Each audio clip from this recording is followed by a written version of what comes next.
إنا نحن نزلنا عليك القرآن تنزيلا فاصبر لحكم ربك ولا تطع منهم آثما أو كفورا واذكر اسم ربك بكرة وأصيلا صدق اللہ العظیم۔ سامعین محترم اور معزز ساتھیوں، قرآن کریم کی آیتوں کی تلاوت کی میں نے ان آیتوں کے اندر اللہ تعالی ہمیں اور آپ کو کچھ پیغام دینا چاہتے ہیں۔ قرآن کریم کی ہر آیت ہمارے لیے نصیحت ہے، ہمارے لیے عبرت ہے۔ قرآن کریم کی ہر آیت ہمیں ایک سبق دینا چاہتی ہے۔ ہمارے دل و دماغ کو جو زنگ لگ چکا ہوتا ہے، آیتیں ان زنگ کو دور کرتی ہے، عقلوں کو کھولتی ہے، فیصلہ کرنے کی صلاحیت ہمارے اندر آتی ہے۔ لیکن یہ ہے کہ ہم امت مسلمہ نے قرآن کریم کو پڑھنا اور سمجھنا چھوڑ دیا، اور ایسا لگنے لگا کہ یہ قرآن کریم 1400 سال پہلے کی کتاب ہے۔ آج کے حالات الگ ہیں، آج کا زمانہ الگ ہے، آج دنیا میں ترقی کے کچھ اور اسباب ہیں۔ قرآن تو ان سارے اسباب کو منع کرتا ہے، لہذا قرآن پر عمل کر کے دنیا میں ترقی نہیں ہو سکتی۔ آج کے زمانے میں مصیبتیں زیادہ ہیں، پریشانیاں زیادہ ہیں، تو ان مصیبتوں میں ہم اپنے آپ کو اور ہمیں قرآن کیا رہنمائی دیتا ہے؟ قرآن یہ بتلانے کے لیے آیا ہے۔ قرآن 1400 سال پہلے کی کتاب نہیں، قرآن قیامت تک کے لیے آیا ہے۔ قیامت تک جیسے بھی حالات ہمارے اوپر آئیں گے، ان حالات میں اگر آپ قرآن کریم سے کوئی سوال کریں گے، سوال کا جواب قرآن دے گا آپ کو۔ اللہ نے فرمایا اِنَّا نَحْنُ نَزَّلْنَا عَلَيْكَ الْقُرْآنَ تَنزِيلًا، کہ ہم نے اپنے نبی حضرت محمد صلی اللہ علیہ وسلم پر قرآن کریم کو تھوڑا تھوڑا کر کے اتارا ہے۔ ایسا نہیں ہوا کہ جیسے پہلے کی کتابیں تورات، زبور، انجیل ڈائریکٹ اتر گئی، ایک دن میں اتر گئی، لیکن قرآن کریم کا معاملہ ایسا نہیں ہے۔ قرآن کریم 23 سالوں میں اترا، الگ الگ تھوڑا تھوڑا، ایک ایک رکوع، 2 آیت، 5 آیت، جیسے جیسے ضرورت پڑی اس طریقے سے قرآن کریم اترتا چلا گیا۔ آخر اس کے اندر حکمت کیا تھی؟ اللہ تعالیٰ نے قرآن کریم کو ترتیب سے کیوں اتارا، تھوڑا تھوڑا کر کے کیوں اتارا؟ فرمایا فاصبر لحکم ربک، تاکہ آپ اپنے رب کے حکم پر جم جائیے۔ قرآن کریم آیا ہے ہمیں جمانے کے لیے۔ جس طریقے سے چٹان کو آپ ایک جگہ سے ہلا نہیں سکتے ہیں، ہلانا بہت مشکل، اسی طریقے سے قرآن کریم ہمیں جو عقیدہ دیتا ہے، جو اعمال کرنے کا حکم دیتا ہے، ہم اس پر جم جائیں اور ایسے جمیں کہ کوئی ہمیں ہٹا نہ سکے۔ قرآن کریم اس لیے اترا ہے، اور اسی لیے قرآن کریم میں کسی بھی واقعے کو ایک جگہ پر پورا مکمل بیان نہیں کیا گیا، بلکہ الگ الگ جگہوں پر، کہیں پر تھوڑا سا بیان کیا گیا، کہیں پر کچھ اور زیادہ کر کے بیان کیا گیا، کہیں پر کسی واقعے کی طرف صرف اللہ نے اشارہ کر دیا۔ اللہ نے دوسری جگہ پر فرمایا قرآن کو ہم نے آہستہ آہستہ اتارا لِنُثَبِّتَ بِهِ فُؤَادَكَ، تاکہ اس قرآن کریم کے ذریعے سے آپ کا دل ثابت ہو جائے، جم جائے، آپ کے دل میں جو عقیدہ ہے اس پر آپ جم جائے۔ پھر کیسی بھی مصیبتیں آئیں، کتنی بھی تکالیف آئے، یہ تکالیف آپ کو اسلام پر عمل کرنے سے نہ ہٹائے۔ آپ کو جو دعوت و تبلیغ کا حکم دیا گیا، اور یہ کہا گیا کہ پیغام آپ پہنچائیے، اللہ تعالیٰ کی طرف سے جو میسج آپ کو آتا ہے وہ میسج آپ دوسروں تک پہنچائیے۔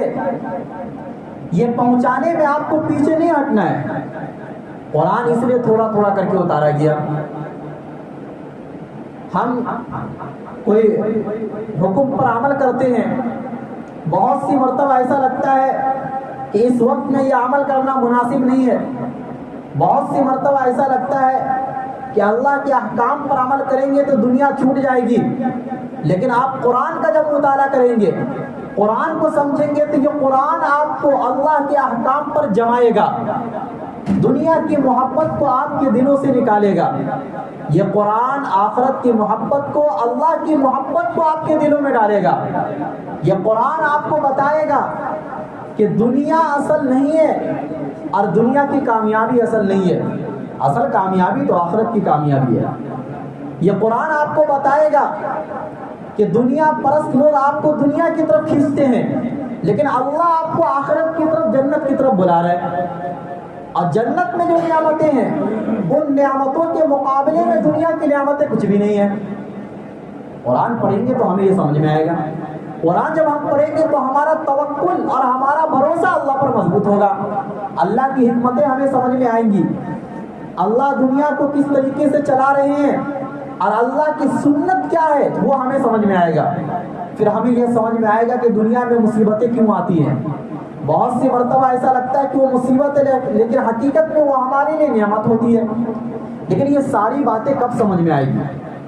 قرآن کریم کو پڑھنے سے، قرآن کریم کا مطالعہ کرنے سے، قرآن کریم سے اپنا تعلق جوڑنے سے۔ قرآن کریم میں کسی نبی کے واقعات کو آپ پڑھیں گے، ان واقعات کو پڑھ کر آپ کو تسلی ملے گی، آپ کو یہ لگے گا کہ یہ واقعہ تو میرے ساتھ بھی ہو رہا ہے۔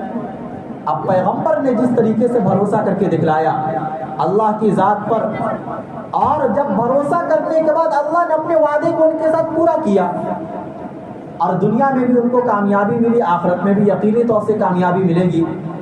جب ہم ان واقعات کو پڑھیں گے قرآن کریم میں تو ہمیں تسلی ملے گی، کیونکہ قرآن کوئی قصہ کہانی کی کتاب نہیں ہے کہ ابتدا سے لے کر انتہا تک ایک واقعے کو بیان کیا، بیان کرتا چلا گیا، بلکہ قرآن ان واقعات میں ہمیں تسلی بھی دیتا ہے اور ہمیں یہ بھی بتاتا ہے کہ ان جیسے حالات اگر آپ کے اوپر آئے تو آپ کو کیا کرنا ہے، اور کرنے کے بعد پھر اللہ تعالیٰ آپ کے ساتھ کیا کرے گا، وہ نتیجہ بھی اللہ قرآن میں بتاتا ہے۔ انہی واقعات کو بتا بتا کر اللہ تعالیٰ نے اپنے نبی حضرت محمد صلی اللہ علیہ وسلم کو اور صحابہ کرام کو دین اسلام پر جمایا۔ چنانچہ مکہ کی زندگی کے اندر صحابہ کرام پر سخت حالات آئے، مصیبتیں آئیں، اتنی مصیبتیں اگر کسی اور پر آئی ہوتی تو وہ اپنا مذہب چھوڑ دیا ہوتا، جبکہ اسلام اس زمانے میں کوئی زیادہ ملکوں میں پھیلا ہوا بھی نہیں تھا، بلکہ مکہ کے اندر بھی 70-80 لوگ تھے بس۔ اگر ایسے لوگوں پر اس طریقے سے ظلم و ستم ہو، اور 1 سال نہیں 2 سال نہیں 13 سال تک ظلم و ستم ہو، تو ظاہر سی بات ہے وہ تو یہی کہے گا، ان کا فیصلہ یہی ہوگا کہ بھائی ایسے ریلیجن کو مان کر کوئی فائدہ نہیں جس میں آخرت کا تو کچھ سمجھ میں نہیں آ رہا ہے کہ وہاں کیا ملے گا نہیں ملے گا، دنیا میں تو بہرحال دنیا برباد ہو گئی۔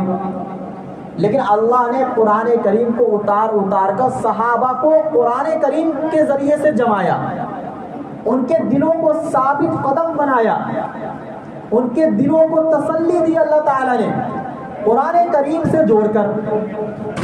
اور یہی وجہ ہے کہ صحابہ کرام کو قرآن سے ایک لگاؤ اور تعلق تھا، قرآن کریم کو پڑھتے تھے، سمجھتے تھے تو انہیں تسلی ملتی تھی، اور ایسا سکون ان کو ملتا تھا کہ پھر قرآن کریم کے پڑھنے میں جو مزہ ان کو آتا تھا دنیا کی کسی چیز میں وہ مزہ نہیں آتا تھا۔ یہ حال ہمارا نہیں ہے۔ جب ہمارا یہ حال نہیں ہے تو ہمیں یہی لگتا ہے کہ پھر اللہ کے وعدے جو قرآن کریم کے اندر ہے وہ مکمل نہیں ہے، وہ ادھورے ہیں، نعوذ باللہ۔ لیکن صحابہ کو جب یقین ہو گیا اور اس کے بعد بھی مسلمان کئی صدیوں تک اس دنیا پر حکمرانی کی اور انہیں اللہ کے وعدوں پر یقین تھا، تو اللہ تعالیٰ نے ان کو دنیا میں بھی چمکایا اور آخرت میں بھی کامیاب کر کے اللہ دکھلائے گا۔ تو قرآن کریم آیا فاصبر لحکم ربک، تاکہ آپ اپنے رب کے حکم پر جم جائیے۔ اصول دین میں سمجھوتا کسی بھی حال میں جائز نہیں ہے۔ کوئی نماز پر سمجھوتا کر لے کاروبار کے چکر میں، یہ حرام ہے۔ کوئی روزے پر سمجھوتا کر لے اپنے کاروبار اور دنیا کمانے کے چکر میں، یہ ناجائز ہے۔ کوئی زکوٰۃ پر سمجھوتا کر لے کہ اگر زکوٰۃ ادا کریں گے تو ہمارا مال کم ہو جائے گا، اس کے بدلے کچھ اور کام کر لیں گے دنیا کا تو مال بڑھ جائے گا، اگر کوئی زکوٰۃ پر سمجھوتا کرے تو یہ حرام ہے۔ اللہ نے قرآن اس لیے اتارا تاکہ اللہ کے احکام پر آپ جم جائیے۔ سمجھوتا کسی بھی صورت میں یہ جائز نہیں ہے دین اسلام کے کسی بھی حکم پر، چاہے آپ اکیلے بچے قرآن پر عمل کرنے والے، آپ کے ارد گرد آپ کے محلے اور آپ کے معاشرے میں کوئی بھی نہیں ہے جو اسلام پر عمل کرتا ہو، اور آپ کو ہر طریقے کی تکلیفیں دی جا رہی ہے، اس کے باوجود بھی قرآن کا حکم یہی ہے کہ دین اسلام پر آپ کو سمجھوتا نہیں کرنا ہے اگر آپ کو آخرت میں کامیاب ہونا ہے، اگر آپ کا مقصد اللہ کو راضی کرنا ہے۔ کیونکہ پیغمبروں کے واقعات سے تو ہمیں یہی ملتا ہے نا، پیغمبر تو تنے تنا ہوتے تھے۔ حضرت ابراہیم علیہ السلام تنے تنا اپنی قوم کا مقابلہ کیا، حضرت موسیٰ علیہ السلام تنے تنا فرعون کا مقابلہ کیا، حضرت عیسیٰ علیہ السلام نے سارے یہودیوں کا مقابلہ کیا، اللہ کے نبی صلی اللہ علیہ وسلم نے تنے تنا مکہ کے کافروں کا مقابلہ کیا۔ لیکن دنیا نے یہ دیکھا کہ جو تنے تنہا اللہ کے احکام پر عمل کیا، ساری دنیا نے ان کی مخالفت کی، لیکن اس کے باوجود بھی دنیا میں نام کن کا چمکا؟ ان کا چمکا جو تنے تنہا تھے اپنے زمانے میں، اگرچہ ان کے زمانے میں ان کا نام نہیں چمکا، لیکن ان کے جانے کے بعد اللہ تعالیٰ نے تو ان کے نام کو ساری قیامت تک آنے والے لوگوں کے لیے چمکا دیا۔ ان کے ماننے والے دنیا میں بہت سارے، تو ایسا ہوتا ہے کہ ہم اگر قربانی دیں گے تو شاید ہمارے زمانے میں اس قربانی کا کوئی پھل اور نتیجہ ظاہر نہ ہو، لیکن ہمارے جانے کے بعد ہماری نسلوں میں اللہ اس کا نتیجہ ظاہر کرتا ہے، اور یہی اللہ چاہتا ہے، یہی اللہ بتانا چاہتا ہے۔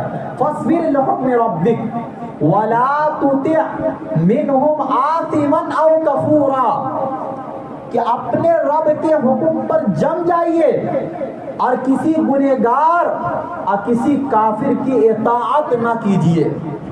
اللہ تعالیٰ نے دو باتوں کا یہاں پر ذکر کیا، اس کو ہم سمجھیں گے اچھے سے، کہ ہمارے زمانے میں بہت سے لوگ ایسے ہوتے ہیں جو گنہگار ہوتے ہیں، بہت سے لوگ وہ ہوتے ہیں جو اللہ کو نہیں مانتے ہیں۔ یہ دونوں یہ چاہتے ہیں کہ ساری دنیا ہماری جیسی ہو جائے۔ گنہگار بھی یہ چاہے گا کہ ساری دنیا ہماری جیسی ہو جائے، تاکہ جب ہم گناہ کریں تو اس گناہ کے کرنے پر ہمیں کوئی شرمندگی نہ ہو، اور اللہ کو نہ ماننے والے بھی یہ چاہیں گے کہ ساری دنیا اللہ کو چھوڑ دے، تاکہ ہم کفر کو جب دنیا میں ہم پھیلائے تو اسے روکنے والا کوئی نہ ہو۔ آپ دیکھ لیجئے، ایک واقعہ ہے کہ ایک جنگل میں ایک بھیڑیے کے دم کے اوپر ایک پتھر گرا اور اس کا دم کٹ گیا، تو وہ دوسرے بھیڑیے وہ آیا جنگل میں، دم کے کٹنے کے بعد ایک بھیڑیے نے اس کو دیکھا تو کہا کہ بھائی یہ کیا ماجرا ہے، تمہاری تو دم کٹ گئی۔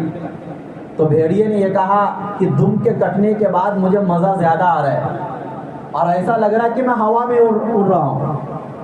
تو اس نے کہا کہ ٹھیک ہے میں بھی دم کٹوا لیتا ہوں۔ اس نے بھی دم کٹوا لیا، لیکن اس کو کٹوانے میں تکلیف بہت ہوئی۔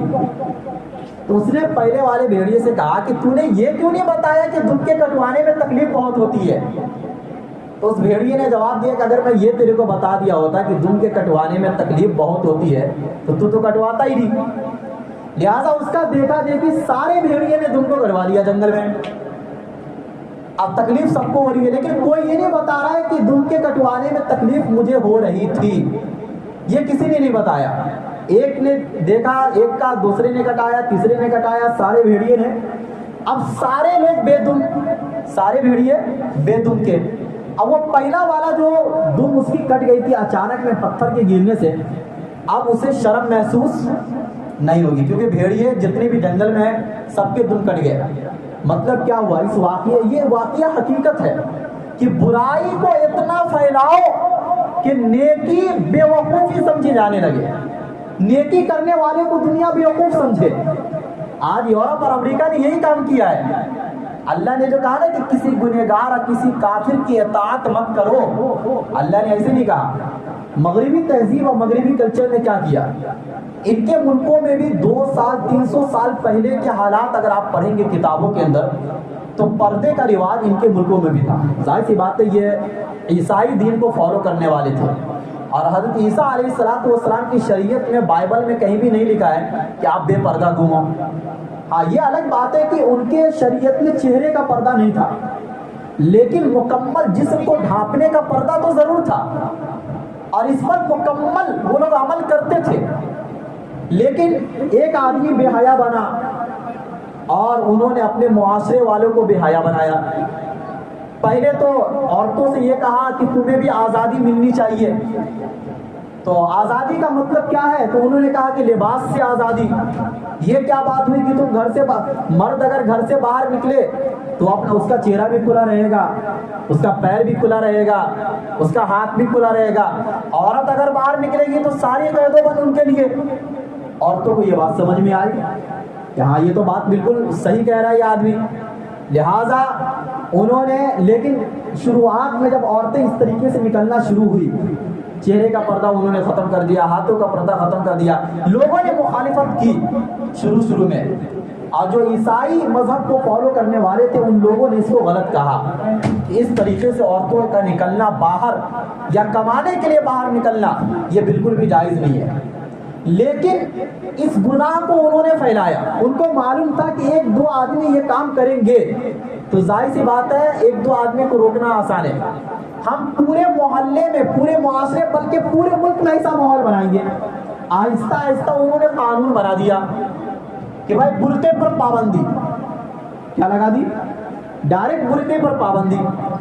اب عورتیں مجبوراً بے حیا ہو کر نکلنا شروع ہو گئی، ماحول ایسا بنایا گیا کہ عورتوں کو کمانے پر مجبور کیا گیا، کیونکہ شادی کے کلچر کو ختم کیا گیا اور بے حیائی کو فروغ دیا گیا، زنا کو عام کیا گیا، اور ان جیسے لباس کو مارکیٹ میں بیچنا شروع کیا گیا۔ شروع میں کچھ لوگوں نے اس پر عمل کیا، ہوتے ہوتے پورا ملک بے حیائی میں ڈوب گیا۔ اب ماحول ایسا بن گیا کہ ان کے ملکوں میں اگر آپ پردہ پہن کر کوئی عورتیں جائے، برقع لگا کر جائے، اس کو بیوقوف سمجھا جائے گا۔ یہی وہ نا کلچر ایسا بن گیا آج کے زمانے میں، بلکہ ان کے ملکوں کا تو چھوڑیے، ہمارے ملک میں شادی بیاہ میں کوئی مسلمان کے شادی بیاہ کی میں بات کر رہا ہوں، اگر ان مسلمان کے شادی بیاہ میں کوئی مسلم عورت پردہ پہن اوڑھ کر چلی جائے تو انہیں بیوقوف سمجھا جاتا ہے، انہیں یہ کہا جاتا ہے یار یہاں تو اپنے سب رشتہ دار ہیں، اپنے سب گھر والے ہیں، ان میں بھی کیا پردے کی ضرورت ہے؟ اور لڑکے بھی آ رہے ہیں، لڑکیاں بھی ادھر جا رہی ہے، اور مخلوط یعنی مل جل کر سب بیٹھتے ہیں، اٹھتے ہیں، کھاتے ہیں، پیتے ہیں، سب ایک دوسرے کو دیکھ رہے ہیں۔ اب ان کے ماحول میں اگر کوئی برقع پہن کر کوئی عورت چلی جائے، لوگ یہ کہیں گے کہ دیکھو یہ ان کی پرانی سوچ ہے، یہ لوگ ترقی نہیں کر پائیں گے، یہ دیکھو ان کو دیکھو، یہ ڈاکٹر بن گئے، انجینئر بن گئے، انہوں نے دنیا میں کتنی ترقی کر لی، یہ لوگ وہیں کے وہیں ہیں، یہ کسی سے بات نہیں کر سکتے ہیں۔ لیکن ہماری بچیوں کو دیکھو کتنا آگے چلی گئی، یہ تو سب کے سامنے بات کر سکتی ہے، آنکھوں میں آنکھوں ڈال کر بات۔ آج کل اس کو عقل مندی سمجھی جا رہی ہے نا، آنکھوں میں آنکھیں ڈال کر بات کرنے کو عقل مندی سمجھی جا رہی ہے۔ اور اگر کوئی عورت نظریں نیچے جھکا کر بات کرے کسی مرد سے، اس کو بیوقوفی سمجھا جا رہا ہے۔ ماحول ایسا بنایا گیا۔ اب چونکہ ہم قیامت سے قریب ہوتے جا رہے ہیں، دجال کو بھی آنا ہے، اور آخری زمانے کا جو نقشہ اللہ کے نبی صلی اللہ علیہ وسلم نے کھینچا وہ ایسا ہی کھینچا ہے کہ گناہ کو اتنا پھیلایا جائے گا اور اتنا اچھا بنا کر پھیلایا جائے گا کہ لوگوں کو یہ لگے گا کہ یہی حقیقت ہے، یہی سچ ہے، اور جو سچائی ہوگی وہ دب جائے گی۔ آپ سودی کاروبار کو دیکھ لیجئے، سودی کاروبار کو کس طریقے سے دنیا میں پھیلایا گیا۔ حالانکہ سودی کاروبار کرنا یہودی میں بھی حرام ہے، عیسائی میں بھی حرام ہے، اور مسلمانوں میں بھی حرام ہے۔ یہ کسی بھی مذہب میں کبھی بھی جائز اللہ نے کیا ہی نہیں ہے، اور سچی بات تو یہ کہ ان کی کتابوں میں آج بھی لکھا ہوا ہے کہ سودی کاروبار کرنا، بائبل میں آج بھی لکھا ہوا ہے، اور یہودی کی جو کتاب ابھی وہ لوگ تلمود کو پڑھتے ہیں ان میں آج بھی لکھا ہوا ہے کہ سودی کاروبار حرام ہے، اور قرآن میں تو ہے ہی ہے۔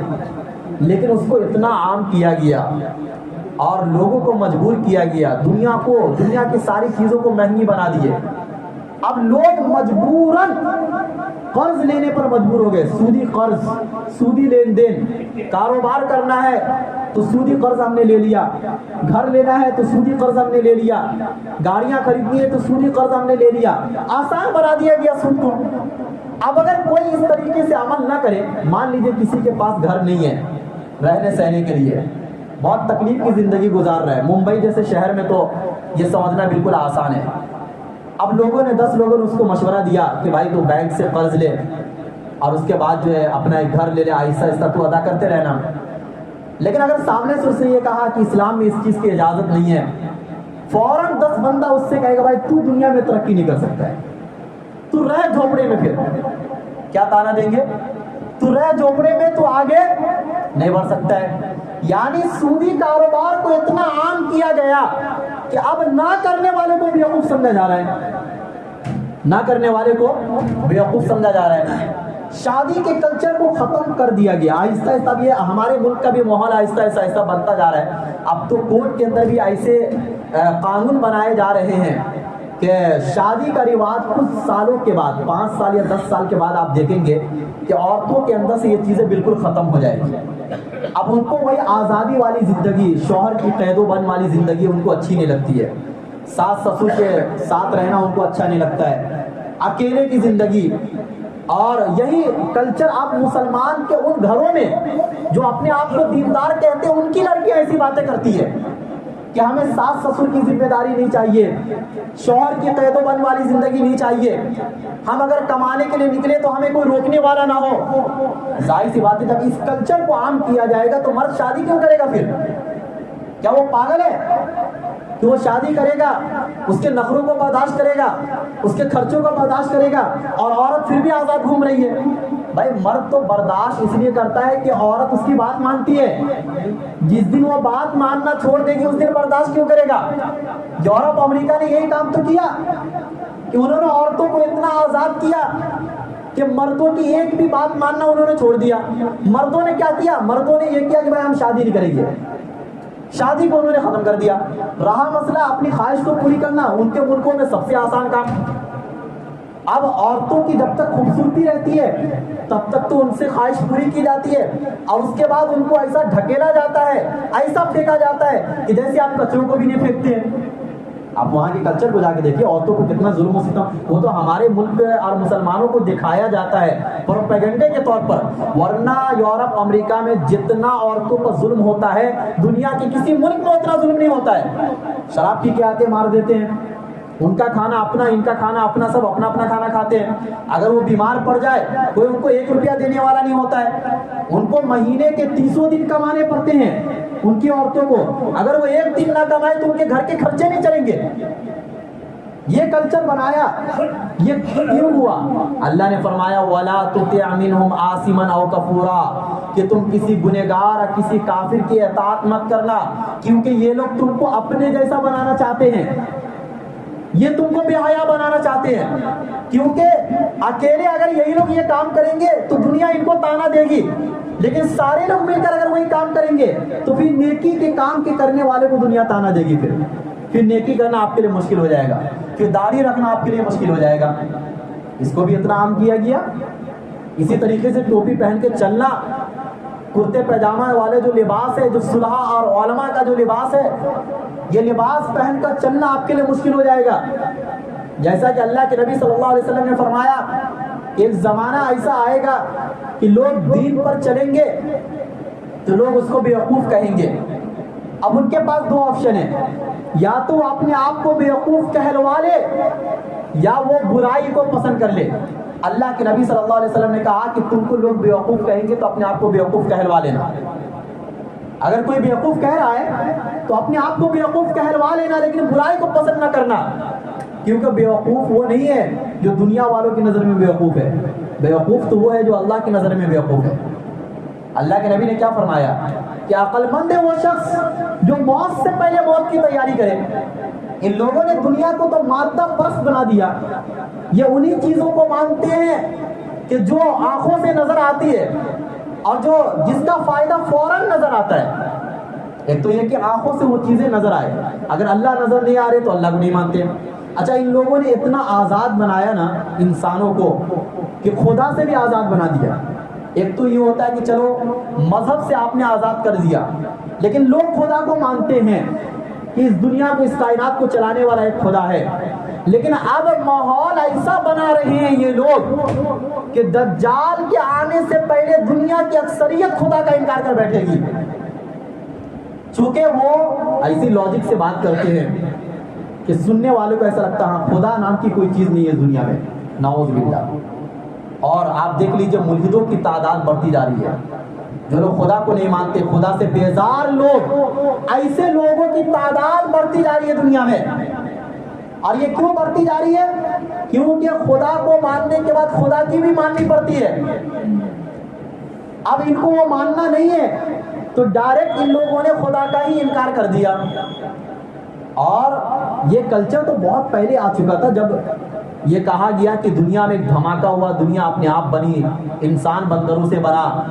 یہ دنیا کو بیوقوف بنانے کا ایک دھندا ان لوگوں نے شروع کیا تھا بہت پہلے.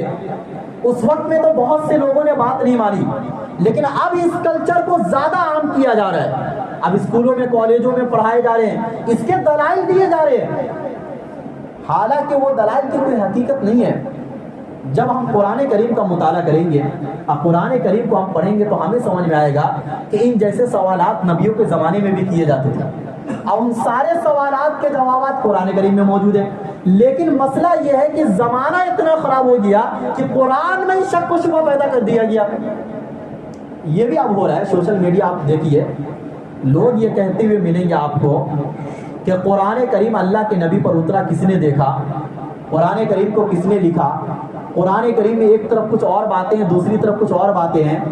اس طریقے سے شک و شبہ پیدا کیا جا رہا ہے. جب کسی کا قرآن پر شک پیدا ہو جائے تو ظاہر سی بات ہے قرآن کے علاوہ کون سی کتاب ہوگی جو آپ کا تعلق اللہ سے جوڑ دے؟ ہے دنیا میں کوئی کتاب؟ کوئی کتاب نہیں ہے. لیکن اسلام کی حفاظت کی ذمہ داری اللہ لیتا ہے. دنیا کتنی بھی خراب ہو جائے اور کتنا بھی ترقی کر لے، اسلام کو تو کوئی نہیں مٹا سکتا ہے. اللہ تعالیٰ اسلام کی حفاظت ایسی جگہوں سے کر کے دکھلاتا ہے جہاں سے اسلام کا پھیلنا ناممکن ہوتا ہے، مشکل ہوتا ہے، وہاں سے اسلام پھیلتا ہے. ہر زمانے میں ایسے لوگ پیدا ہوئے. دجال کے آنے کے بعد بھی تو اسلام ختم نہیں ہوگا نا. اس کے بعد تو بلکہ سب سے بہترین زمانہ آئے گا، حضرت عیسیٰ علیہ السلام کا زمانہ، کہ جہاں ساری دنیا میں اسلامک حکومت ہوگی. تو یہ تو دنیا میں ہو کر رہے گا، مسلمان ختم نہیں ہوں گے. یہ الگ بات ہے کہ قیامت کے قریب آتے آتے مسلمانوں کی تعداد، یعنی مسلمانوں سے مراد وہ مسلمان جو پکے سچے مسلمان ہیں، ایسے لوگوں کی تعداد کم ہو جائے گی.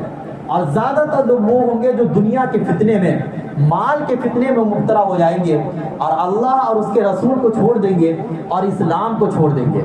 یا ان کا عقیدہ اتنا ڈگمگا جائے گا کہ تھوڑا سا بھی شک و شبہ ان کے ذہنوں میں ڈالو وہ فوراً اسلام سے نکل جائے.